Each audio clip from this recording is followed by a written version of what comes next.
Hey there, Pisces! Before we start your horoscope for January 2026, batiin muna natin everybody. Hi and hello there, everyone. My name is Yan. Welcome here. You can also bring your other loved ones, friends, even your crushes or jowa, sawa nyo. Tara na dito. At yun nga, kung hindi nyo pa news, may papunta other channel, mga babes. Ang link niyan down below sa ating description box. If interested, meron din tayong mga collective readings for all signs doon. And sa akin mga Eastern buyers, thank you sa inyo walang sawang love and support ng mga mahal.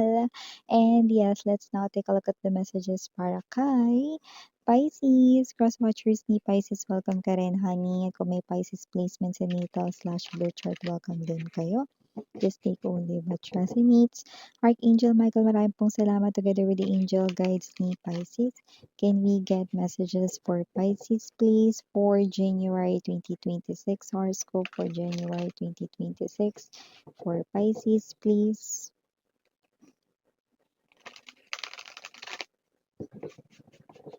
Pisces, January 2026 horoscope.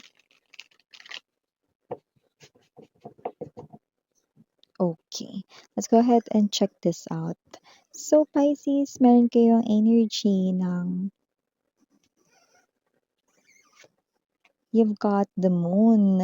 We all have our best guides within us. If only we would listen. So talking about intuition, it is Eight of Hearts energy. You also have here the Two of Diamonds, Pisces. You've got as well the Three of Clubs right here. Seven of Clubs. Eight of Diamonds. We also have here the Five of Spades. Bottom of the deck, we've got the Lovers. Six of Hearts energy. Wow. Could be dealing here with the Taurus or may Taurus placement sa natal/birth chart. Pwedeng hindi mo alam, but you could be dealing with any other zodiac sign, ha? Okay, it looks like your intuition here is on point. Malakas ang iyo ditong pakiramdam, kutob or ano man ang tawag mo dyan. Mukhang meron ditong mensahe na gustong iparating sa'yo, lalo na sa kalarangan or larangan ng kaperahan. Yan no, with the Two of Diamonds energy. It looks like meron ka ditong dapat daw i-pursue at gawin na sinasabi ni universe 'no, na gina-guide ka nila para makuha mo ito 'no. Kailangan mo lang ritong maniwala sa ritong power ng, pangarap 'no. So kung gusto mo iyan, gawin mo ang buo mong makakaya, universe got your back. So suportahan ka nila rito 'no, ano man ito, isulong mo 'yan, may kinalaman 'yan sa kaperahan. So puwedeng 'yan ay tungkol sa career mo, success ba 'yan sa career, success ba 'yan sa negosyo mo or sa job mo, or you could have both.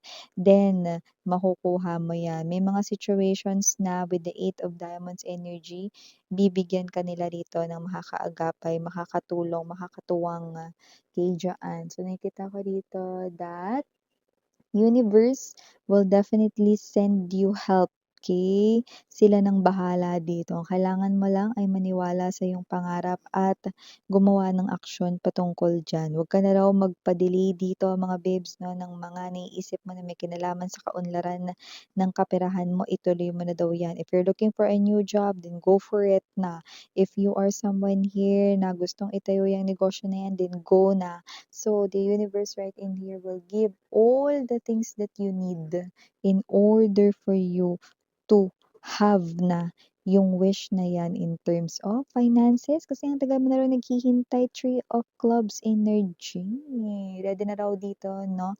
Na makipag-celebrate si universe sa tagumpay mo. Pisces. Yan, no? Huwag kayong matakot mga mahal, no? Alam ko naman, karamihan sa mga Piscean, medyo mahiyain, no? Pero yan, mga babes, it's your time to shine. Shine bright like a diamond. You've got diamonds right here. Wow. So, maliban dyan, horoscope mo, Pisces. May energy dito with the Seven of Clubs energy.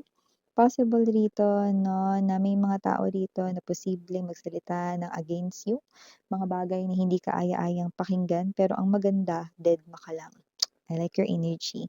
That's very powerful, no? Don't mind them, no? Hayaan mo lang sila rito, no? Dahil nakikita ko rito hindi ka nagpapaapekto sa kanila. Kahit na minsan ka nang naapektuhan ng mga yan, no? Nung ikaw ay bata-bata pa or nung mga times na parang ikaw ito na affected much ka pa sa mga ganyang bagay, no? Pero parang dito, hindi naman sa naging sanay ka na or hindi sa naging martir ka, pero alam mo lang na hindi ka dapat mag-aksaya ng oras mo sa mga ganyang klase ng tao sa paligid mo. So, hayaan mo lang sila or hinahayaan mo lang sila dito magsalita, 'no? Alam mo kung bakit?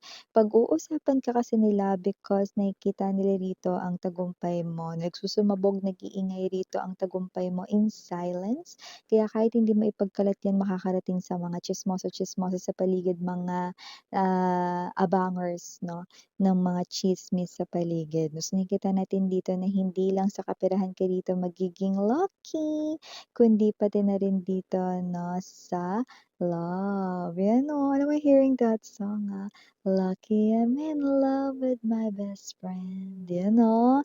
O yung iba 'no, doesn't have to be na best friend talaga 'no, yung kaiinlaban ninyo. Actually ang yung iba yes, baka friend ninyo or baka ka-close ninyo. Okay, or nearby lang.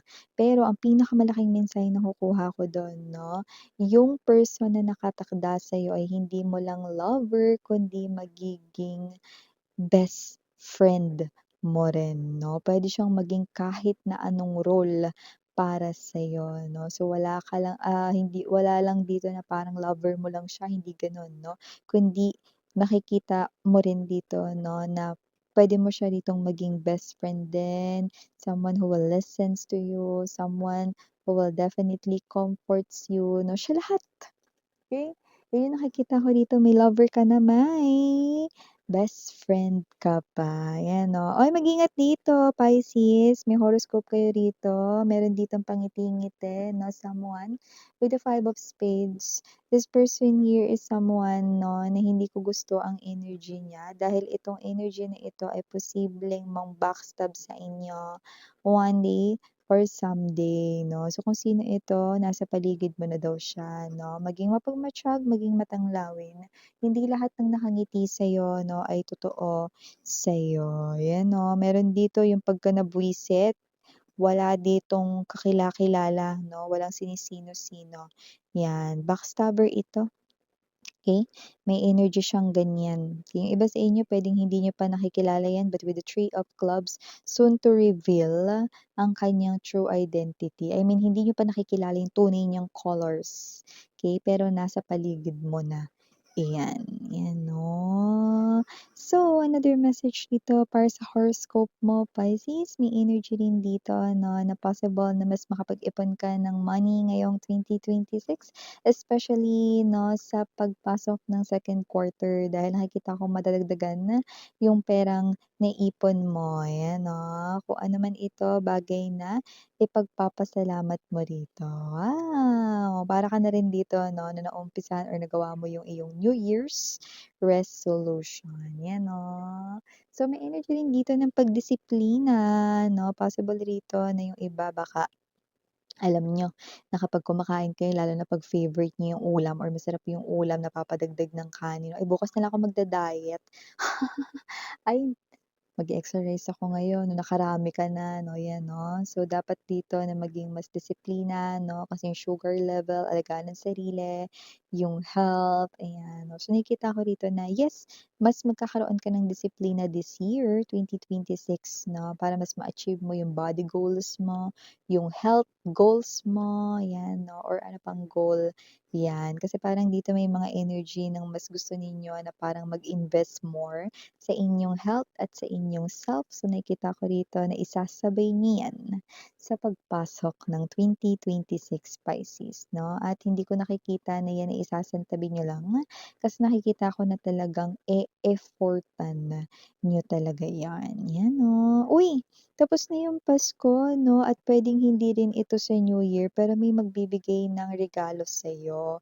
Possible kasi na hindi niya yan naibigay sa inyo kasi parang meron ditong biglaan siya ditong ginawa, lakad, inasikaso na hindi niya rito nabigay yung gift niya sa'yo. Makakatanggap ka ng present daw dito. Uy, yun, So, kung ano man yan bagay na nakikita ko that it will warm your feeling at kung ano rin yan nakita ko na parang kailangan mo yan or parang yan yung energy na bibili ka dapat niyan pero nakalibre ka na kasi niregalo sa'yo, ayan, Uy, okey yun, nakatipid ka na rito tapos, libre mo pang nakuha yan. Like yan yung eksakto na gusto mo. Yung color is what I'm seeing right here, the exact color, the exact size, whatever that is, na sinasabi mo rito balak mong bilhin kasi kailangan mo yan. So, nakikita ko na yan yung ibibigay sa'yo 'no. Huli man nakahabol din.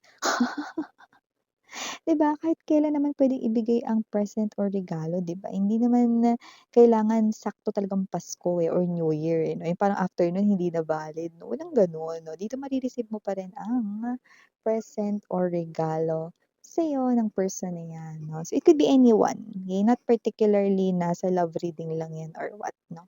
Pero nakita ko dito 'no, na may energy rin dito na if you already have someone sa tabi mo, like a partner, like a boyfriend, girlfriend, or like your husband right in here, I do see that magugulat ka kasi mas lalo siyang magiging sweetie sa'yo sa mga darating na mga buwan, 'yan Hindi dahil may kailangan siya ha, kundi talagang gusto niya lang talaga ditong ipa-feel sa'yo na ikaw lang ang kanyang one and only, So, ito pa sa mga messages right here for you guys. Again, I'm Yuriana on Sarang Yellow Light. Annyeong.